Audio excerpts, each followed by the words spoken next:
আসসালামু আলাইকুম। মেজর মুজাফফর গ্রেপ্তার হয়েছেন।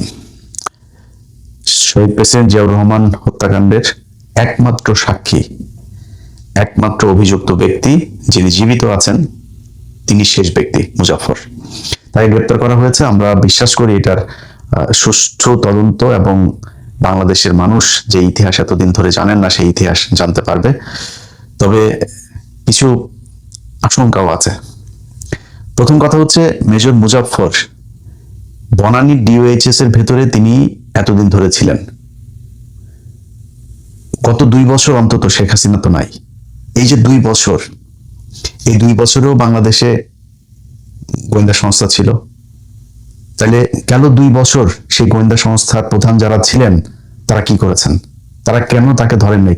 তার যেই বাসার যে লোকেশন যেখান থেকে ধরা হয়েছে তাকে, সেখান থেকে তারেক রহমান যে বাসায় গুলশানে ছিলেন, খুব বেশি দূরত্ব না, এত কাছাকাছি তার বাবার হত্যাকারী তার পাশে ছিল। কিভাবে ছিল? এই প্রশ্নের উত্তর খুঁজে বের করা দরকার। আমরা এটার জন্য সেনা প্রধান যিনি আছেন, যেহেতু বিষয়টা ডিওএইচএস এর ভিতরে, এটার জন্য সেনা প্রধানকে জিজ্ঞাসাবাদ করা দরকার। সেনা প্রধান আজকে দাঁড়িয়ে রেখেছে কয়টা, এই জন্য বাংলাদেশের মানুষ সব ভুলে গিয়েছেন। এইভাবে ভুলে গেলে কপালে বিপদ আছে আবারও। এই ওয়াকার সেই ওয়াকার যে কিনা তার সংস্থার ভেতরে, তার বাহিনীর ভেতরে সদস্যদেরকে দাঁড়িয়ে রাখতে দেয় নাই, দাঁড়িয়ে রাখতে নিরুৎসাহিত করা হয়েছে। তাদের দাড়ি ছিল, দাড়িওয়ালা মানুষ যে নামাজ পড়ে 5 ওয়াক্ত, তাদেরকে শেখ হাসিনা রাষ্ট্রপতি, সেনাপ্রধান এই সেনানিবাসের কোনো প্রোগ্রাম হলে সেখানে তাদেরকে ডিউটিতে রাখা হইতো না। আমার নিজের রিলেটিভ, তার বাবা, আমার ভাই, আমার ভাগ্নে একজন, সে হচ্ছে গিয়ে আপনার ভাতিজা আমার। তো সে হচ্ছে গিয়ে আপনার এই 2000 সম্ভবত 18-19 এরকম কোন একটা ইয়েতে আপনার কুচকাওয়াজের দিন তার বাবা এসছে, আমার সেই চাচাতো ভাই, সে এসছে তার চোখের অপারেশন করানোর জন্য।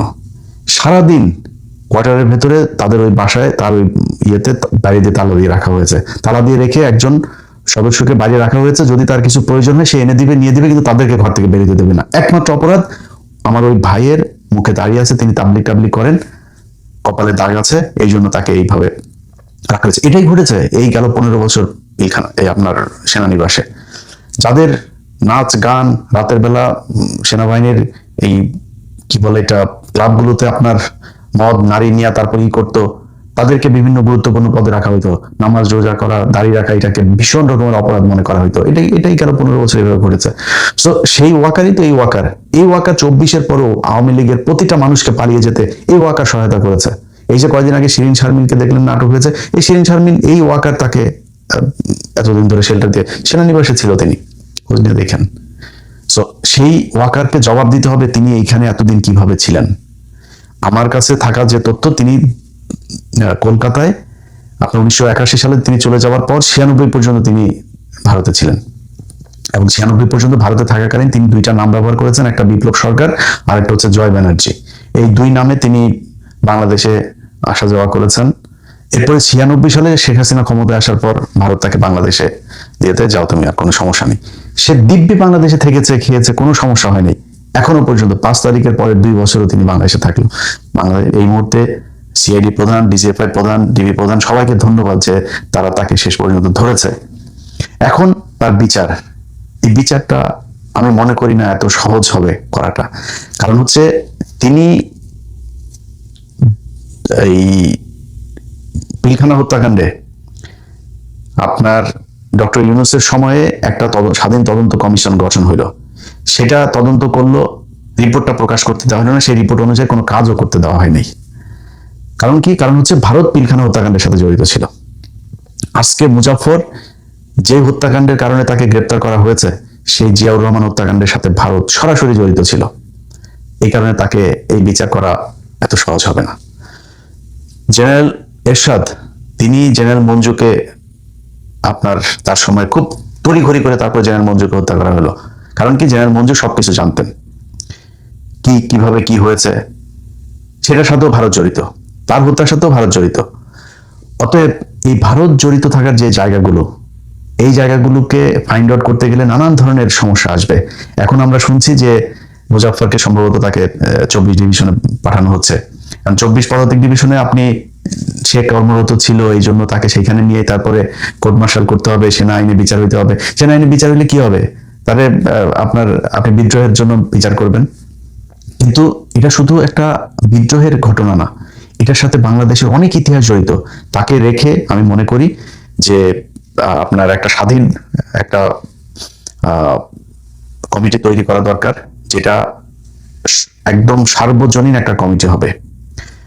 এটা করে তারপরে তাকে দিয়ে ইতিহাসের কোন কোন জায়গায় কোন কোন ঘটনার সাথে সে জড়িত, ভারত কিভাবে কেন তাদেরকে দিয়ে জিয়াউর রহমানকে হত্যা করিয়েছিল, এরপরে কি ঘটেছিল, মঞ্জুকে কিভাবে হত্যা করা হলো, কেন হত্যা করা হলো, এরশাদের সাথে এতদিন ভারতের কি কি ডিল ছিল, এরশাদকে দিয়ে কি কি করানো হয়েছে, এই পুরো ইতিহাস তাকে দিয়ে খুঁজে বের করা সম্ভব। যে কারণে এই ঘটনাটা শুধুমাত্র জিয়াউর রহমান হত্যাকাণ্ড কিংবা ওই সেনা বিদ্রোহ হয়েছিল ওই দিন 30শে মে, শুধু এটার মধ্যে সীমাবদ্ধ থাকলে হবে না।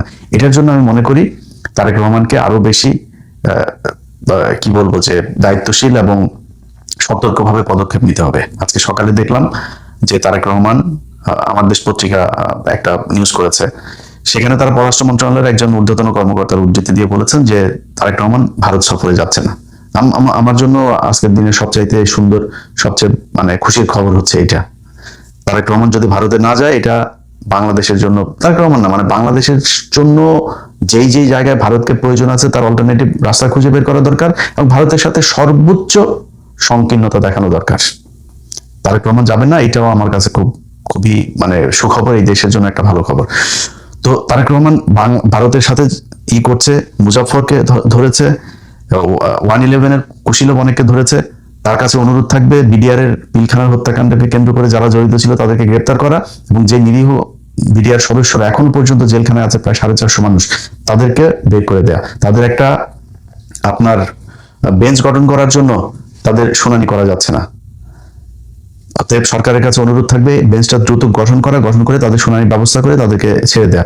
অনেকের 10 বছর আগে তার সাজার মেয়াদ শেষ হয়েছে, সেই মানুষগুলো এখন পর্যন্ত জেলখানায় আছে, তাদের প্রতি একটু সদয় হন। আপনার এই মুজাফফরকে আটকের সাথে ওইটার সাথে সম্পৃক্ত, কারণ ওইটাও ভারত ঘটিয়েছে, এটাও ভারত।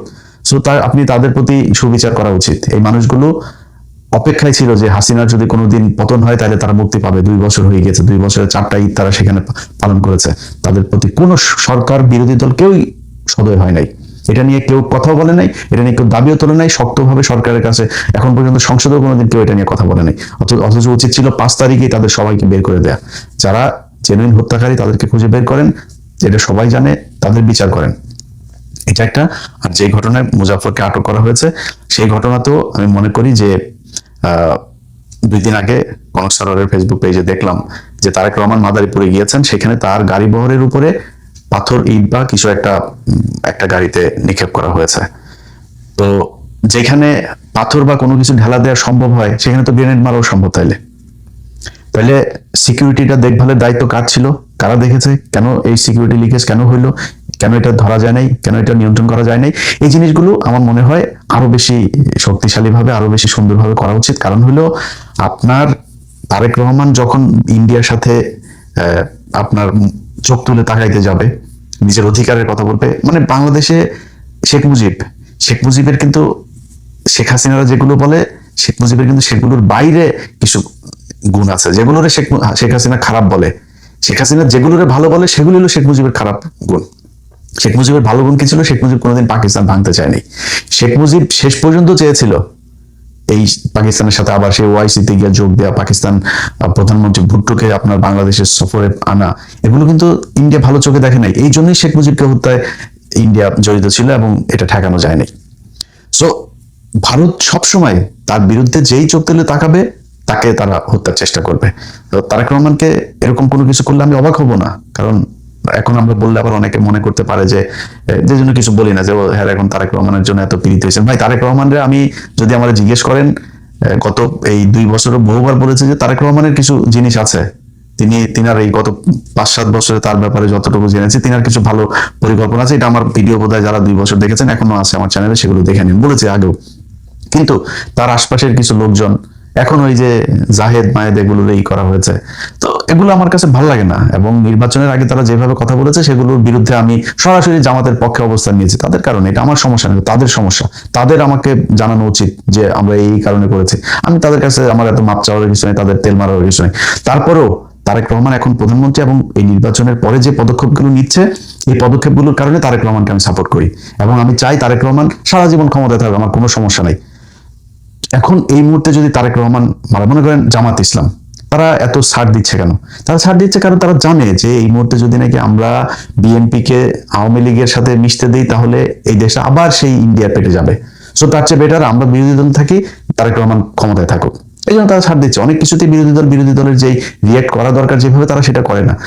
আমি আমার যেটা সেটা হচ্ছে যে তারেক রহমান এই মুহূর্তে যদি তার কোনো একটা ক্ষতি হয়, সেক্ষেত্রে দেশের ভেতরে কিন্তু বিশাল একটা বিশৃঙ্খলা তৈরি হবে এবং সেই বিশৃঙ্খলা আসলে ঠেকিয়ে রাখা সম্ভব হবে কিনা আমি জানি না। এখন তো সবাই বিএনপি হয়ে গিয়েছে, পুলিশের ভেতরে সবাই বিএনপি, আর্মির ভেতরে ওয়াকার নিজেও এখন বিএনপি।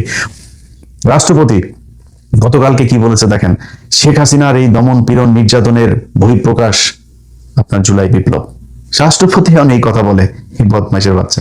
সবাই এখন বিএনপি, খালি আমরা হইলাম কি বিএনপি বিরোধী হয়েছে। যাই হোক, তো এই রাতারাতি কিন্তু পরিস্থিতি চেঞ্জ হয়ে যাবে। তারেক রহমানের যদি কিছু একটা হয় সেখান থেকে দেশকে, এবং এইবার যদি ইন্ডিয়া আপনার কোনোভাবে নিয়ন্ত্রণ নিতে পারে, সেই নিয়ন্ত্রণ কিন্তু আপনার 2-4 কোটি মানুষের মেরে হলেও তারা সেখানে সেই নিয়ন্ত্রণ ধরে রাখবে। এই কারণে আমরা মনে করি তারেক রহমান এই বিচারগুলো করতে যাচ্ছে, আমরা এটার সমর্থন জানাই, সাধুবাদ জানাই। আমাদের পক্ষ থেকে কিছু করণীয় থাকলে সেটা করতেও চাই, কোনো সব দিক থেকে সমর্থন দিতে চাই, কিন্তু করতে হইলে শক্ত হবে, মাজার কোমর শক্ত করে তারপরে করতে হবে। নিজের নিরাপত্তা দেখতে হবে। এবং ভারতের সাথে আমাদের এই পর্যন্ত 1971 সালের আগ থেকে এই পর্যন্ত কি কি ঘটনা, কিভাবে এই যে মেজর মুজাফর, সে নিজে আপনার ছিল, আপনার রক্ষী বাহিনীর সদস্য ছিল। সে রক্ষী বাহিনীর প্রথম কমিশন পাওয়া অফিসার, সে রয়ের সদস্য ছিল। সো এই মেজর জেনারেল মঞ্জুর